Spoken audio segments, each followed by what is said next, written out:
ആ progress report വായിച്ചാൽ തന്നെ നിങ്ങൾക്കറിയാലോ. ആ പ്രോഗ്രസ് റിപ്പോർട്ട് പണ്ടുണ്ടായിരുന്ന 328 പേജ് അത് 24 പേജായിട്ട് ഇപ്പൊ തന്നെ കുറഞ്ഞു. എന്താണ് ആ പ്രോഗ്രസ് റിപ്പോർട്ടിൽ ഗവൺമെന്റിനുള്ള അവകാശവാദം? എന്താണ്? എന്ത് അവകാശവാദമാണ് സർക്കാരിനുള്ളത്? അതായത് 10 വർഷം കൊണ്ടാണ് 5 ലക്ഷം വീട് പണിതെന്ന് പറഞ്ഞത്. അത് 2016 വാഗ്ദാനമാണ് 5 ലക്ഷം വീട് പണിയാന്നുള്ളത്, അല്ലേ? അപ്പൊ അത് ഇപ്പൊ 10 വർഷം കൊണ്ട് 5 ലക്ഷം വീട് പണിതെന്നാ. ഉമ്മൻചാണ്ടിയുടെ സർക്കാർ 5 കൊല്ലം കൊണ്ട് 4,43,000 വീട് പൂർത്തിയാക്കുകയും 50,000 വീടിന്റെ നിർമ്മാണ പ്രവർത്തനം ആരംഭിക്കുകയും ചെയ്യും. ആ 50,000 കൂടി ഇവരുടെ 5 ലക്ഷത്തിൽ കൂട്ടിയിരിക്കുകയാണ്. അപ്പൊ യഥാർത്ഥത്തിൽ ഇവര് 10 വർഷം കൊണ്ട് 4.5 ലക്ഷം വീടും ഉമ്മൻചാണ്ടി സർക്കാർ 5 വർഷം കൊണ്ട് 5 ലക്ഷം വീടുമാണ് പണിത്. അപ്പോ ആ ഭവന നിർമ്മാണത്തിന്റെ കാര്യം 10 കൊല്ലം കൊണ്ടാണെന്നുള്ളത് മറച്ചു വെച്ചിട്ടാണ് ഈ പ്രോഗ്രസ് കാർഡ് ഇറക്കിയിരിക്കുന്നത്. രണ്ടാമത് 2021 തെരഞ്ഞെടുപ്പ് വാഗ്ദാനം എന്തായിരുന്നു? സാമൂഹ്യ സുരക്ഷാ പെൻഷൻ 1,600 രൂപയിൽ നിന്ന് 2,500 രൂപയാക്കുമെന്ന്. എന്നിട്ട് 4.25 കൊല്ലക്കാലം ഒരു ചില്ലിക്കാശ് കൂട്ടിക്കൊടുത്തില്ല. കൊടുത്തില്ല എന്ന് മാത്രമല്ല, ഈ ലോക്കൽ ബോഡി തെരഞ്ഞെടുപ്പിന് മുമ്പ് തൊട്ട് മുമ്പ് 4.25 കൊല്ലം 1,600 രൂപ തന്നെയായിരുന്നു. 1 രൂപ കൂട്ടിയില്ല. വാഗ്ദാനമായിരുന്നു. എന്നിട്ട് ഇപ്പോ 400 രൂപ കൂട്ടി. അപ്പൊ ഇവര് പറഞ്ഞ 2,500 എവിടെ പോയി? അപ്പൊ ജനങ്ങളെ കബളിപ്പിച്ചു. ഞങ്ങൾക്ക് 1,600 രൂപയുടെ പെൻഷൻ 2,500 ആക്കി തരാം എന്ന് പറഞ്ഞ് ജനങ്ങളെ കബളിപ്പിച്ച് വോട്ട് തേടി അധികാരത്തിൽ വന്ന ആളുകൾ 4.25 കൊല്ലക്കാലം ഒരു ചില്ലിക്കാശ് കൂട്ടാതെ അവസാനത്തെ 3 മാസം തെരഞ്ഞെടുപ്പ് അടുക്കാൻ പോകത്ത് 400 രൂപ കൂട്ടി. അപ്പോൾ 2,500 ആക്കിയില്ല. എന്താ പറഞ്ഞത്? റബ്ബറിന് 250 രൂപ ആക്കുമെന്ന് പറഞ്ഞു. അത് പാലിച്ചോ? അത് പാലിച്ചില്ല. വാഗ്ദാനം പാലിച്ചില്ല. ഒരു വാഗ്ദാനവും പാലിച്ചില്ല.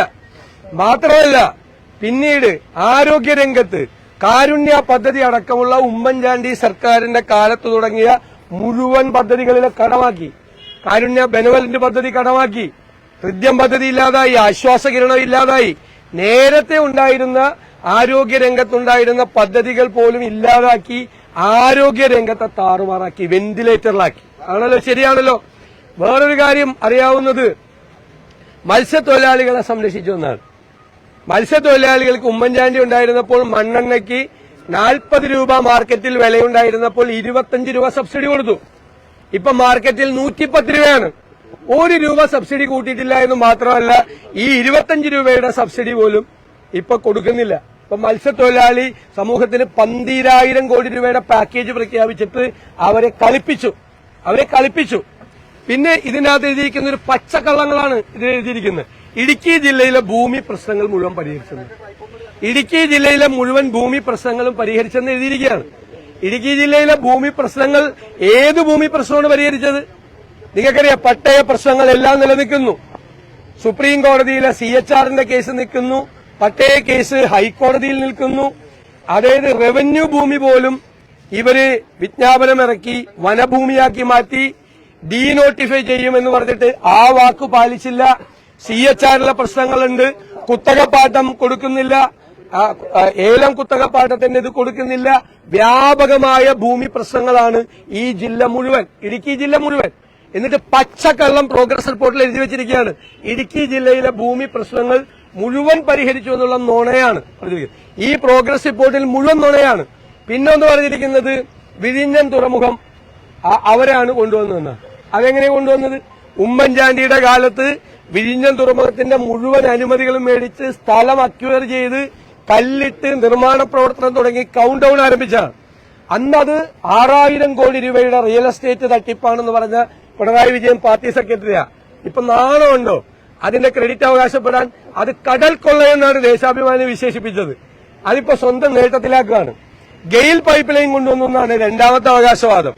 ഗെയിൽ പൈപ്പ് ലൈൻ കൊണ്ടുവന്നപ്പോൾ ഞങ്ങൾ ഇട്ടുകൊണ്ടിരിക്കുമ്പോൾ, ഉമ്മൻചാണ്ടി സർക്കാരിന്റെ ഇട്ടുകൊണ്ടിരുന്നപ്പോൾ അത് ഭൂമിക്കടിയിൽ ഒളിപ്പിച്ചു വെച്ച ബോംബാണെന്ന് പ്രസംഗിച്ച ആളാണ്. അത് നടത്തരുതെന്ന് പ്രസംഗിച്ച ആളാണ് P. രാജീവ്, ഇന്നത്തെ വ്യവസായ മന്ത്രി. എന്നിട്ട് ഗെയിൽ പൈപ്പ് ലൈനിന്റെ അവകാശവാദം അവരെടുക്കുകയാണ്. ഇതിനേക്കാൾ കള്ളങ്ങൾ നിറച്ച, നുണകൾ നിറച്ച മറ്റൊരു പ്രോഗ്രസ് റിപ്പോർട്ട് എന്ന പേരിൽ ഇറക്കിയിരിക്കുന്ന വേറെ സംഭവമില്ല. ഓരോ വകുപ്പെടുത്തോ ഉന്നത വിദ്യാഭ്യാസ രംഗത്ത് കുളവാക്കിയില്ലേ വിദ്യാഭ്യാസ രംഗം? 9 യൂണിവേഴ്സിറ്റികളിൽ വൈസ് ചാൻസലറില്ല, നിരവധി കോളേജുകളിൽ പ്രിൻസിപ്പൽമാരില്ല, കാലഹരണപ്പെട്ട കോഴ്സുകൾ ഇവിടെ നടക്കുന്നുണ്ട്. പഠിക്കാൻ ആളില്ല. ഈ കോഴ്സൊന്നും പിള്ളേർക്ക് വേണ്ട. അവര് പോവാണ് പുറത്തോക്കി. പിന്നെ എന്ത് ഉന്നത വിദ്യാഭ്യാസ രംഗമാണ്? കാർഷിക മേഖലയിൽ നെല്ല് സംഭരണം പാളി. അസലായിട്ട് 100% പൂർണ്ണതയോടുകൂടി നെല്ല് സംഭരണം ഉമ്മൻചാണ്ടിയുടെ കാലത്ത് നടപ്പാക്കിക്കൊണ്ടിരുന്ന നെല്ല് സംഭരണം ഇവര് തകർത്ത് തരിപ്പണമാക്കി. നെല്ല് സംഭരണം, നാളികേര സംഭരണം എവിടെയാണ് നടക്കുന്നത്? എവിടെയാണ് നാളികേര സംഭരണം നടന്നത്? റബ്ബറിന്റെ കാര്യം ഞാൻ പറഞ്ഞു. എല്ലാ കാർഷിക ഉൽപ്പന്നങ്ങൾക്കും വിലയിടിഞ്ഞ് കർഷകർ സങ്കടത്തിലാണ്. ഇവര് പ്രഖ്യാപിച്ച ഒരു പാക്കേജും ഇവർ ഒരു സ്ഥലത്തും നടപ്പാക്കിയിട്ടില്ല. അതുകൊണ്ട് ഈ കള്ളങ്ങളെല്ലാം എഴുതി വെച്ച് കെട്ടിവെച്ചിരിക്കുന്ന നുണയുടെ ഒരു സംഭവമാണ്. അതിൽ പോലും പറയാനോ അവകാശപ്പെടാനോ ഒന്നുമില്ലാത്ത പ്രോഗ്രസ് റിപ്പോർട്ടാണ്. അത് കേരളത്തിലെ ഞങ്ങൾ ഈ സർക്കാരിനെതിരായി അവതരിപ്പിച്ച ഒരു കുറ്റപത്രമുണ്ട്. ആ കുറ്റപത്രം ജനങ്ങളുടെ കോടതിയിൽ വിചാരണ ചെയ്യപ്പെടും. അതിന്റെ ശിക്ഷയും ജനങ്ങൾ 9-ാം തീയതി വിധിക്കും.